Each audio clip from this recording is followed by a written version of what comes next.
So it's a beautiful morning here in Florida. This is Fort Myers Beach, and we're gonna go do a bike ride. I want to see the turtle stuff supposed to be done by May 1st, and I'm just curious. Looks like they got a lot to do. This is the 20th. This is Easter morning. By the way, it's freezing. Relatively is not freezing. It's like 67 degrees, but if you notice, I got a long sleeve shirt on, and this is actually one of two shirts. So I've lived here long enough to be acclimated to this weather.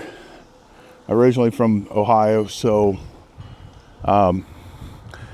that's it. So it's interesting to see what's going on in the marketplace, and we're going to head on down to the beach right now. Oh, let's see. There's all kinds of stuff going on the beach still. It's kind of fun. I haven't been out with friends or anything in a while. Went out last night. It was kind of fun. We ended up hitting a bunch of different bars. We hit SOB and Mr. Waves, and we hit the Lighthouse, and we hit the Margaritaville. So it's kind of fun. Just talking about nothing, doing nothing. It's kind of fun. Been run for 18 months doing this channel, the Remove It Pros Demolition channel, and it's a lot, man. It's a lot. And then starting this new channel, it just gives me more to do. So no complaints. It's just a lot, never ending. Trying to get out a video a week on this channel, and time's pretty far out right now. My maintenance guy, actually he's one of my guys that works for me at Remove It Pros, comes and does, I basically put shell all over my yard. Just, grass never looks right to me here. It's either dead or way too long. So basically what I've done is I've put shell on it, and then what I do is when we get these junk removals and stuff, I collect them and just put them in my yard. So I got all kinds of crazy shells, probably from all over the world. We're starting here. This is the south end. Let me turn around and show you. There's the bridge. That's the status of the bridge right there. So, more or less they're about, I'd say probably 30% when you consider what's left to be done. These hurricanes, these multiple hurricane impacts that we've had has slowed them down. So just listen to that. Isn't that a wonderful sound? Been riding my bike a lot lately, but I have not been on the beach much. Mainly because the beach renourishment guys are in the way in a couple different places, and I end up having to walk my bike, which I don't want to do. So this is really soft here. So it's a beautiful morning. Again, it's Easter morning. Good morning. This is the official end of season to most people. We, as our demolition business, we go from being busy with like 13 crews. I think we were running 13 to 15 in our slower season. We have two seasons. We have the season when everybody's here, and it's not that busy, not compared to what our capacity is. And then we have the season that our busy season, and that's when everybody leaves. And if you look down, I don't know if you look down into the distance, and I'm not where you can do that, but basically all these high rises that are on the beaches, all of the houses, and it's not just on the beaches, but that's a good portion of our business. But they basically have moratoriums on these projects. You can't work on them during season when everybody's here. They don't want to listen to it. So it's, you know, jackhammers and banging and putting stuff in a condo or a house in a gated community, whatever. It's just noisy. It's really noisy. I guess it's noisy anywhere, but they don't want that, and they pay for it. They get it. They get into the condominium association that they're happy with. That's got the rules that they want to have in place, and that's the way they run things. We like it because it makes us, our specialty makes us very popular. So this Monday, we're anticipating our May 1 start, where we're going to start 25 crews all at the same day, starting on unique projects. And what happens when we do that is mostly it's going to be condos and houses and gated communities, and the majority of what we do is we're taking out kitchens and baths. And what's going to happen is I'm going to get, you know, within the first 3 or 4 days, I'm going to get 25 kitchens, and I'm going to get 50 vanities. I'm going to get 25 refrigerators, you know, 25 stoves, unbelievable amount of furniture, stuff like that. So what we're doing right now is we're taking stuff from our slower part of the season, and we're going to put it all on Craigslist and Facebook Marketplace for free starting Monday. I opened it up to my employees for the last week, and they've been busy getting stuff from the shop. And now after that, what we're going to do is open it up and have people come and get it instead of tossing it into the dumpster, which is what we've been doing. So that was actually a suggestion from one of our community, and it actually creates a lot of work for us, but we think it's worthwhile, and we're going to do it. The books that we're doing, the books that we did, I've had a lot of really positive feedback. You know, we probably gave away, at least several thousand books. Unfortunately, about 80,000 of them ended up getting thrown away because we just don't have the room, man. Real estate's so expensive here. Morning. She don't realize the size of ticket she'll get if she gets caught down here, because this is that critical wildlife area. Having a dog down here is not okay, according to them. I could care less. So this is the beach renourishment. They've been bringing out all this sand. They've been bringing the sand in and piling it up on Estero Boulevard on a residential lot next to one of the condos, right across from Laguna Shores. Laguna Shores is the last neighborhood on the beach. There's 20 trucks starting out at 6 o'clock in the morning there every day. So all of this beach sand here is coming from that pile right there. Okay, you see the excavators over there? So this is why I haven't been beaching, because I'm gonna have to walk around all this stuff. It's really soft. So they've been bringing in sand like crazy. And then on the other end, they've been pumping it in from the dredging rig. I believe these are two different contractors doing two different things that are accomplishing the same thing. And I know that they're both trying to not have to come back again after this season, because May 1st, the rules are pretty strict, and the Turtle Time people they're pretty passionate about what they want done, and they're not going to let people, they aren't going to let these guys work on the beach where it could impact these turtles. All right, here I am on foot for a minute at least. Try not to get my feet wet. So you see what we're dealing with here. You see all the sand. It's a tremendous amount of sand. I know that they're having problems with their bulldozer. The track broke on it, and then they got it fixed. And about 3 days later, it's back out at the by the right of way, and they're fixing it again. That's the wonderful thing about working in salt water. It's really hard on your equipment. Salt water really is hard on everything. Whoa, whoa, whoa.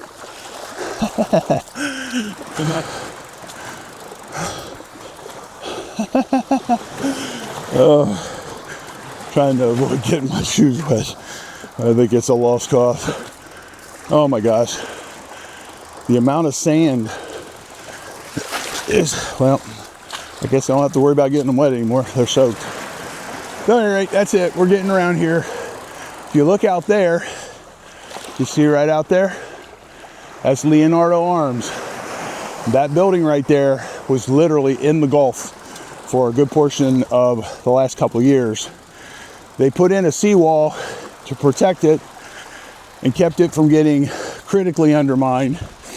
And then they had to wait until now. It's been like 4 or 5 years for them to get this new amount of sand put into place, which makes the relentless wave effects be 200 or 300 feet away from the building, which is very good for these buildings.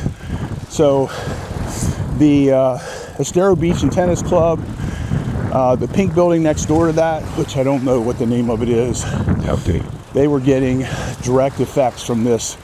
Now right here, they're putting in sand here, and this sand that's pre-positioned right here is going to get moved around.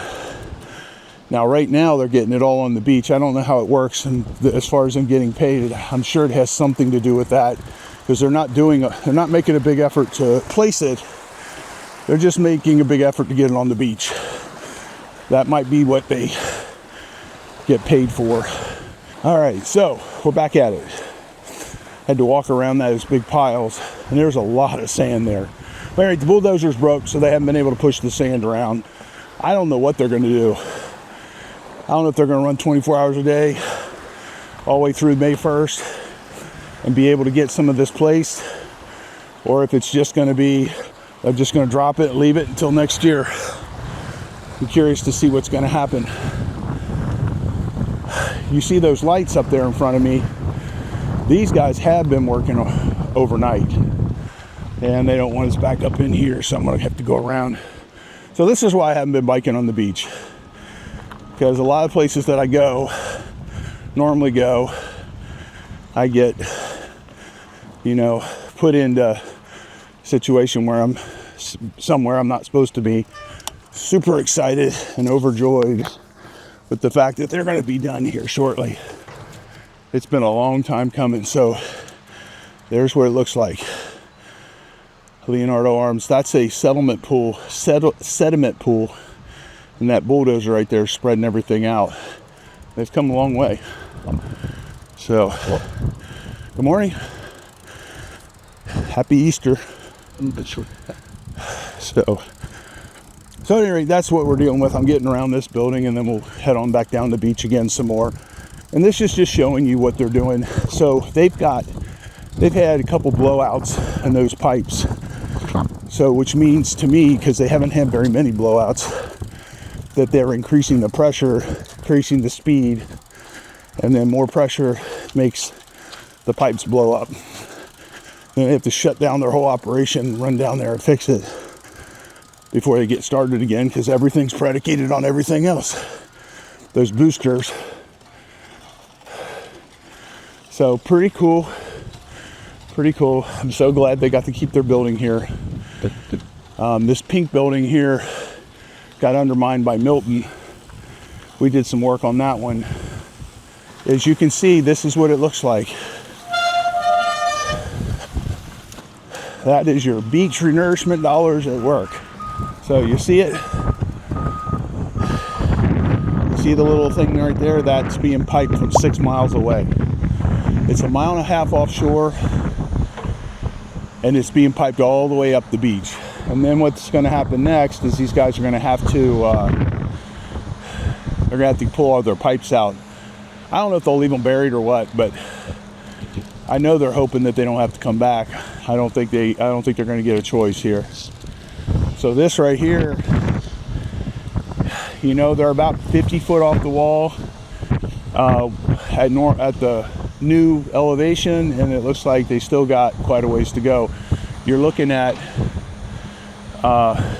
so what he's doing there is there's so much sand coming through that's in that water. The water is pushing the sand, dropping out, and then it's creating a pile. And then what he's doing is to keep that thing from stopping, he's getting the sand out of the way. Okay, and then that bulldozer will continue to keep pushing it down there. And this is the same operation they did in front of Margaritaville. So here we are, heading down. This is the 6-foot berm that they put in. I don't know if they got it in on the whole island or not, but the idea was to make sure that there's a 6-foot elevation all the way down to keep the storm surge away. Because I'm going to have to walk about a mile to get out of this. I'm going to duck across this, and I'll get back on the beach down there a little bit further. So that's we're walking through the Estero Beach, Estero Tennis Beach and Tennis Club. I think they got 3 or 4 towers. Stay pretty busy. These things are set up kind of like hotel rooms. Little efficiency. It's got a bathroom, a kitchen, living area / bedroom. They're very efficient. The market's pretty much on its ear here. The real estate market is definitely struggling. There's not been a lot of sales. You know, the whole state of Florida is dealing with it. I think the whole country's dealing with it. Been following a guy on TikTok, and he talks about the Florida stuff and gives his opinion. You know, the glass is half empty kind of a guy. I like to listen to what he's saying because I'm just curious, and I'm sure it's the way other people are. They probably feel the same way I do about him. But what a doom and gloomer. So if you're going to invest in Florida and you want to be secure in your investment, invest in the water. It's super rare. So you're going to do really well. It's super cheap on the west side versus the east side of the peninsula. And long term, you know, long term is going to do good. So right now everybody's nail biting, wondering to see if this hurricane season is going to be worse. I read something in the NOAA. Gosh, I wish I knew what that meant. The NOAA, I think National Oceanic, I don't know. I don't remember exactly what it is. But if you punch it in, it has a history from like the 1800s about the history of the storms. And if you read that with an objective mind, and then for me with a hopeful mind, because I love living here. I don't want to move. But I am in a house that, you know, Milton impacted, Helene almost impacted. Debbie, Adalia didn't do much other than just fill the lagoon up behind my house. But Hurricane Ian put 6 foot of water inside my house. So my finished floor elevation is 10. So 10 plus 6 is 16. So that's 16 foot of water that was on top of this island. So, you know, it's scary. You know, there was at least 100 people that died on the island. It's so hard to take these storms serious all the time because so many of them get close and then they never hit you. So then you get some big kahunas. And those people who were on that cycle with the big kahunas for when Hurricane Ian came in, a lot of them died. So a lot of the sexiness of this area is been wiped away. You know, it depends on who you talk to. A lot of people who live here for a long time, that own newer stuff and have, you know, a developer mindset. They are, they're thrilled that all of these, or they're thrilled that a lot of these, because not all of them, these frame houses that were, you know, they're really pretty, really interesting. They were very Key West-ish, but a lot of them were not in very good condition. Most, not all, but most of all the smaller frame houses and stuff, a lot of them that came off of where the Pink Shell is now. They used to have a whole bunch of cottages down there, and they sold them off and people moved them, and they were all over here and they were all over Bonita. I actually own 2 Airbnbs that are elevated that came off of the beach here. They were floated down the ocean and brought across about 2 miles inland. Really cool structures. They're built out of cypress, which means they're termite proof pretty much. You know, we look at them, we strip them all the way back to nothing, and there's like virtually no termite damage. So anyway, what's happened is things that were built but weren't really built to handle the surge, you know, wasn't built with the tie beams and wasn't built with the new construction. I'm a general contractor, basically. The new construction ways, which is about every 2 foot, they put rebar, connect your walls to your footer, all the way through to your tie beam, and then you strap your roof onto your tie beam. It's a pretty impressive thing, and it works really well. And then now on top of that, what they've done is they have a requirement. I haven't seen it anywhere else. I don't know this because I don't do this every day. I'm a demolition guy. We don't put stuff back together, so I don't get a lot of the inside scoop that the builders get. But pretty much everything seems like it's 11 feet elevation to the bottom of their mechanics. So the building has to be 11 feet to the bottom of your HVAC system, the bottom of your generator, bottom of all that stuff has to be 11 feet up. So it greatly increases the cost of everything you do. I mean, think about fixing somebody's HVAC system that's sitting on the ground versus you have to bring a ladder and work 11 feet up in the air. So it changes the cost of everything. I did some research the other day. Was on the MLS with a realtor buddy, and we looked at all kinds of stuff, and we're coming up on one of these houses. I'm going to point it out, but the numbers that people are asking for these beachfront houses it's pretty incredible. I never thought those numbers were going on Fort Myers Beach. I knew that they were going on Hickory. You know, in Hickory, I think the average sale price now is probably about $10 million now on these newer mansions. Mini mansions is what they are.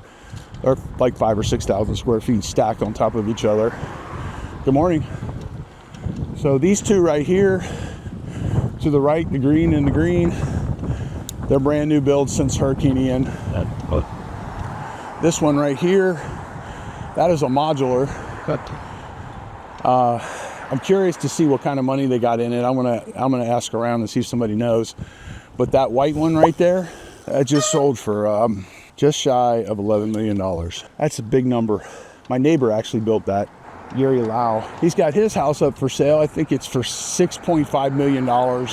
If that house was in Fort Lauderdale with the same kind of water, big bay water like that, or big inlet water like that, that house would be at least 10 million, probably 15 million.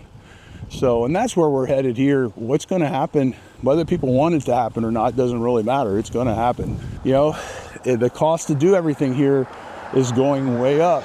So what's going to happen is the people who can afford to live here are going to live here, and those people are going to get influence, and they're going to build what they want.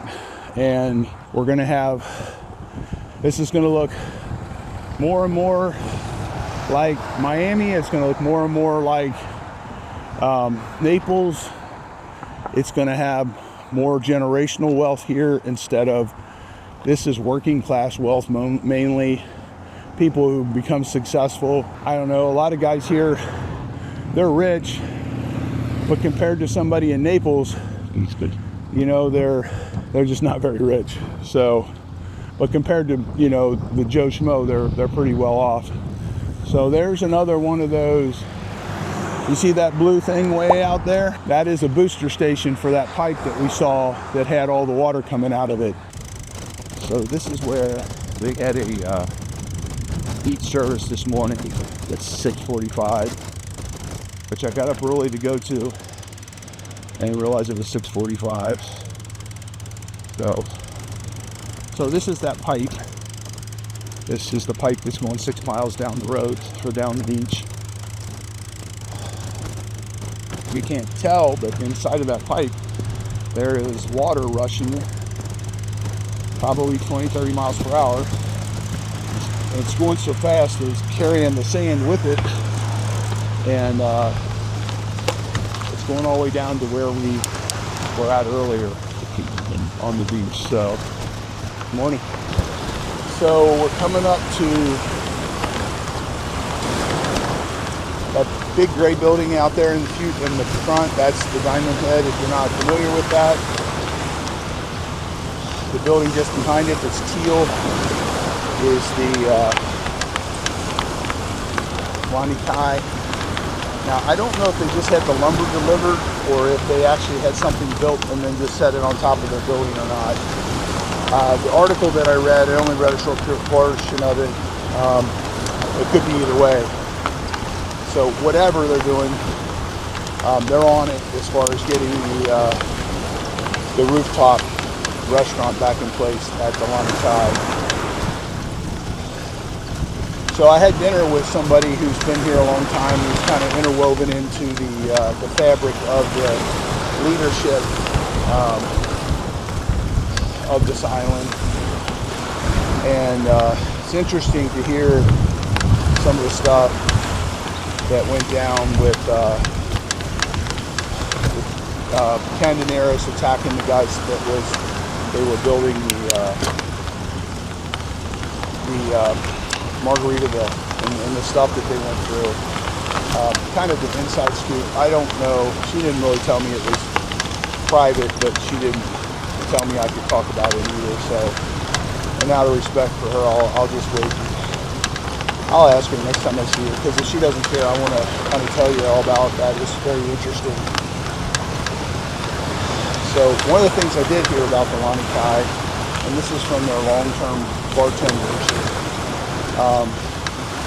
he said that some of the things that they were able to do, they were kind of grandfathered in as they get their new permits and stuff. The town of Fort Myers Beach was saying, you know, you're not allowed to do this anymore, you're not allowed to do that anymore. And what it's done, and again, I'm repeating something that someone else told me, and this was sitting at the bar listening to a band at Margaritaville. This was like 4 weeks ago. He basically said that the downstairs bar, which is where a lot of the problems came from,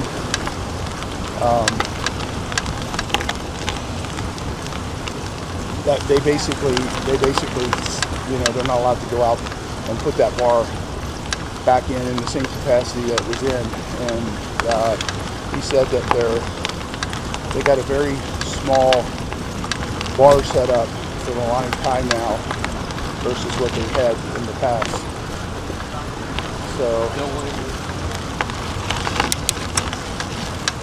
So that's cool, I guess. I know a lot of our crime, a lot of our fatalities and stuff like that all come from that Lani Kai setup. A lot of people, though, man, it seems to not be any middle ground. They either hate it or they love the Lani Kai. So, that bartender, he's also that fishing captain, and he's not bartending. He just got married and he's been with the same girl for a long time. I wish I could remember his name. Super nice guy. So, good morning. Yeah. Good. Alright, so here we are. So that right there, those two buildings, right there. That back one used to be a cottage. And that's where Logan and I lived when we started the Move It Pros. We were actually affordable demolition when we first moved in, or first started we Move It Pros, and then we found that we had something really unique that we wanted to share with other people, and we renamed it, anticipating that we would eventually market this all over the world, all over the country at the bare minimum. Our intention is to expand our local operation to all over the state of Florida, and then and then show other people how to do basically what we do. We'll even show them in our marketplace. I mean, it's pretty cool, pretty unique. I think there's plenty of room. I mean, there's probably 3,000 demos starting May 1st. And the reality of it is we can only do 25 of them at a time. So,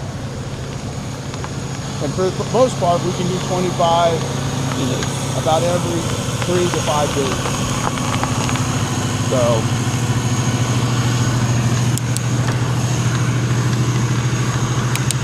it leaves a lot of room.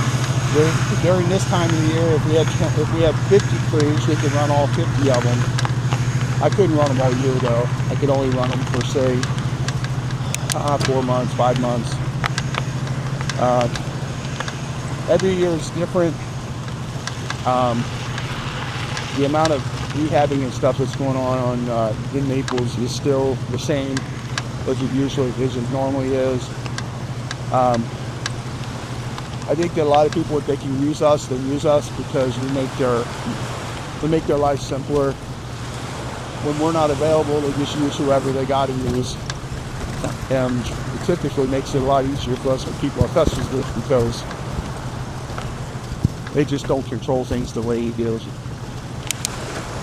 We have a very good culture. So here's all the ventures. We're getting their primary locations in place before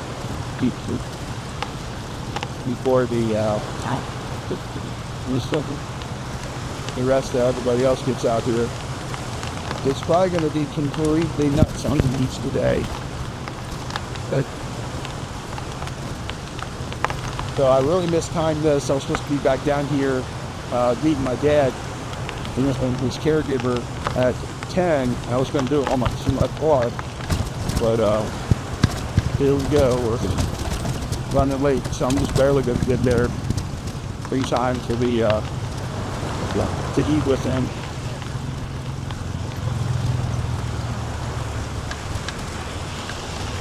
So what else would you like to know? Tell me what you'd like to know. This channel is going to take a little bit to get rolling. I would imagine when we cover things through the hurricane season on this channel, it'll get some traction.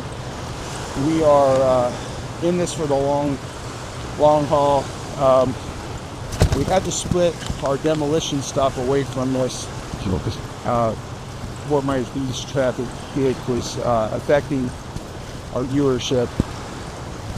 They're telling me it's going to take 4 or 5 months to get back on track with that. So think about this: the algorithm, they call the algorithm, which if you're inside the YouTube community, you actually call it the viewer.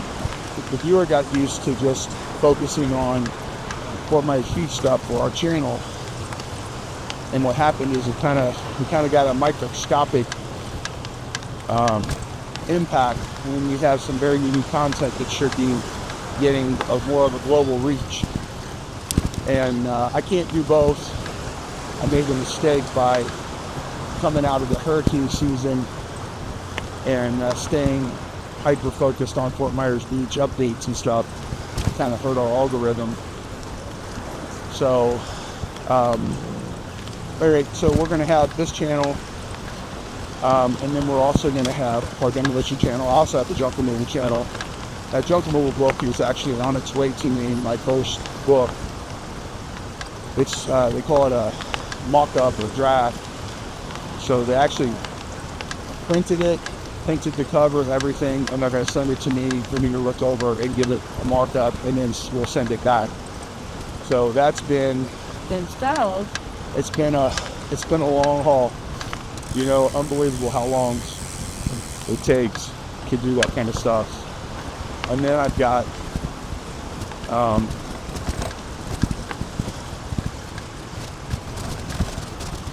right, so, and then we got the junk removal course, and all that stuff. The small course and the big course both are complete, and we're putting them out at a lower price temporarily, just to get some feedback and see if we missed anything. I set it up so that if there is anything we missed, it can easily be added. So, and I'm sure we missed some stuff. So, it's pretty cool. We started our business through the junk removal business. Now, our business does everything from junk removal to building teardowns.